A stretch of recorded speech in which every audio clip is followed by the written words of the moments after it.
L'assessorato regionale alla sanità, in collaborazione con l'associazione Clinical Risk Management Sicilia, ha promosso la prima giornata regionale per la sicurezza degli ospedali.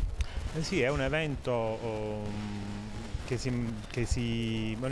un evento praticamente che si sta celebrando oggi, giorno 29, in ambito regionale in ciascuna azienda sanitaria provinciale e che parla della sicurezza delle cure nei confronti dei pazienti. Un momento di cambiamento culturale che ha voluto in maniera proprio forte l'assessore Massimo Russo. Non a caso sono stati formati in ambito regionale delle figure nuove, i risk manager, proprio che si interessano con questo tipo di attività di cercare come dire, di mappare rischi, eventualmente criticità e porre in essere delle azioni di miglioramento ed inoltre naturalmente fare della formazione e dell'informazione continua in ambito sanitario, sia questa formazione e informazione rivolta ai sanitari sia a tutte le altre figure professionali che operano all'interno delle varie strutture ospedaliere, coinvolgendo naturalmente, oltre che tra virgolette diciamo la base rappresentata dai sanitari, coinvolgendo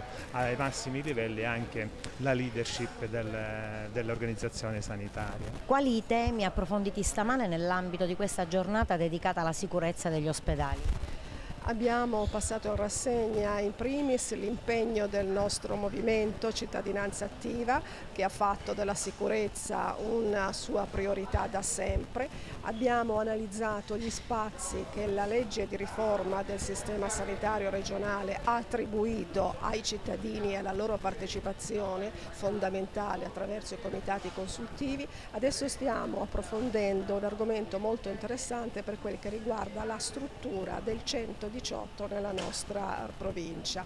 È proprio in corso in questo momento la relazione del responsabile, interessantissima anche per chi non è precisamente un addetto ai lavori e quindi consente di far evidenziare non solo la situazione attuale ma anche attraverso un dibattito poter risolvere dubbi.